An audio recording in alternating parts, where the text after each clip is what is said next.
اللہ اللہ اللہ اللہ اللہ اللہ۔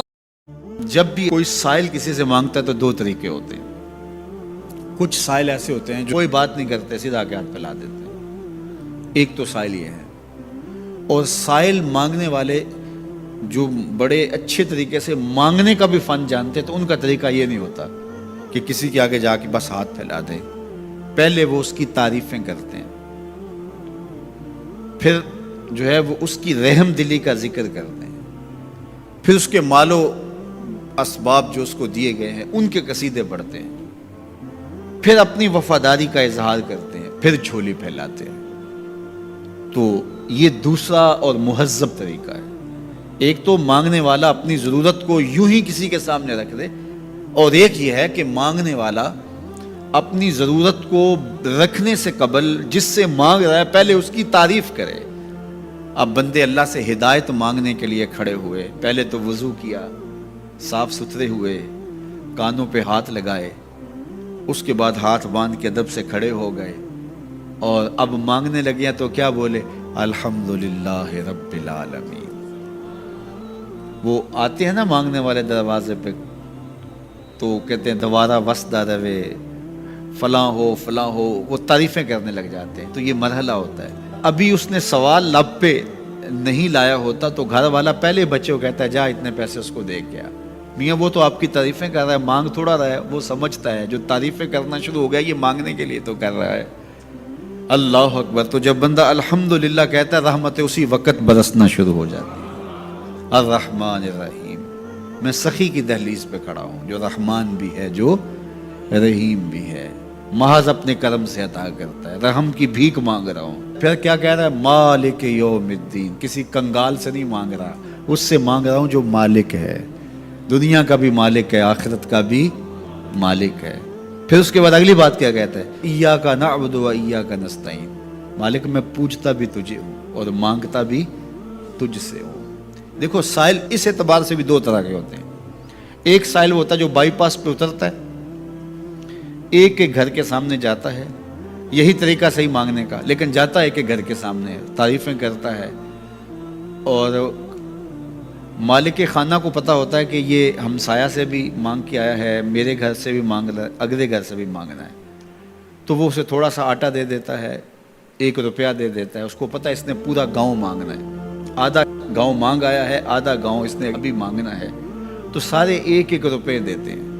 ایک تو سائل وہ ہے جو در در پہ جاتا ہے، اور ایک سائل بائی پاس سے اترا، وہاں سے پل عبور کیا، پھر گلی سے گزرتے ہوئے یہاں آیا، اور یہاں آ کے آپ کے ساتھ اس نے کہا کہ میں کسی در پہ نہیں گیا، آپ کے پاس آیا ہوں، اب آپ نے میری ضرورت پوری کرنی ہے، تو پھر 8 آنے 5 روپے تو نہیں دیے جائیں گے، پھر تو جو میری استطاعت ہوگی، جو آپ کی استطاعت ہوگی، اس استطاعت کے مطابق دیں گے کہ یہ سارا شہر چھوڑ کے آیا ہے، یہ کسی سے نہیں مانگتا، یہ مجھ سے ہی مانگتا ہے، تو پھر آپ اس کی ضرورت پوری کریں گے۔ اگر آپ کے بس میں ہوا تو مانگنے والا کیا کہہ رہا ہے؟ ایاک نعبد، یہ پیشانی کہیں اور نہیں جھکتی، و ایاک نستعین، یہ جھولی کسی اور چوکھٹ پہ پھیلتی نہیں۔ وہ کریم، وہ مالک رب جو تمام جہانوں کا رب ہے، میں اس کی دہلیز پہ کھڑا ہوں، اور آیا سیدھا اسی کی دہلیز پہ ہوں، نہ اس سے پہلے کسی در پہ گیا ہوں، نہ اس کے بعد کسی در پہ جانا ہے، تو پھر مالک بھی کرم نوازیاں اور رحمتیں اس کی جھولی میں ڈال دیتا ہے۔ اب اتنی لمبی تمہید باندھنے کے باوجود مانگا کیا؟ ذرا غور کیجئے۔ یہ وہ ہے جو ہم ہر روز ہر نماز کی ہر رکعت میں مانگتے ہیں، اور مانگنے کا طریقہ کتنا خوبصورت ہے، اور مانگنے والے یوں ہی مانگا کرتے ہیں۔ پہلے جس سے مانگنا اس کی تعریفیں کرتے ہیں۔ آپ نے مانگنے والوں کو دیکھا جو سلیقے سے مانگتے ہیں، تیرے بچے وسدے رہیں، تیری جد آباد رہے، تیرا خاندان آباد رہے، وہ مانگتے ہیں۔ اس طرح پہلے تعریفیں کرتے ہیں، پھر کہتے ہیں تیری فیکٹریاں چلتی رہیں، تیرے جو ہے تیری جائیداد بڑھتی رہے، تو وہ اس کے خزانوں کا ذکر کرتے ہیں، اور پھر کہتے ہیں کہ یہ فقیر نمانہ تیری چوکھٹ پہ آیا ہے، اس کی ضرورتیں تو پوری کر دے۔ اب بندہ بھی اللہ کے حضور جب حاضر ہوتا ہے تو مانگنے کا سلیقہ کیا ہے؟ سب سے پہلے کہتا ہے الحمدللہ رب العالمین، میں کسی کنگال کی چوکھٹ پہ نہیں آیا، تمام جہانوں کے پالن ہار کی چوکھٹ پہ آیا۔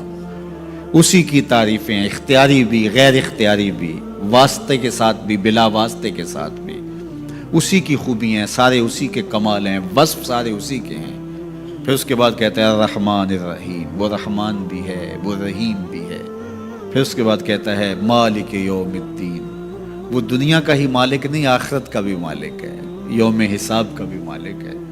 پھر اس کے بعد اپنی وفاداری جتلاتے ہوئے کہتا ہے ایاک نعبد و ایاک نستعین، مالک سارا جہاں بس رہا ہے، میں نے کسی سے نہیں مانگا، میں نے جھولی تیری چوکھٹ پہ پھیلائی ہے، میری پیشانی تیرے حضور جھکتی ہے، یہ پیشانی کسی اور کے حضور کبھی نہیں جھکی نہ جھکے گی۔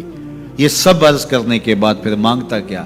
اہدنا الصراط المستقیم، مالک مجھے سیدھی راہ پہ چلا دے، میں تیرے حضور آیا ہوں، مجھے ہدایت کا نور عطا کر دے۔ انشاءاللہ یہ ہدایت کیا ہے اور ہدایت کی قسمیں کیا ہیں، اور پھر اس دعا کا جواب اللہ کی طرف سے کیا آتا ہے، اور بندے پہ کتنی کرم نوازیاں ہوتی ہیں، انشاءاللہ یہ مضمون کل ہوگا۔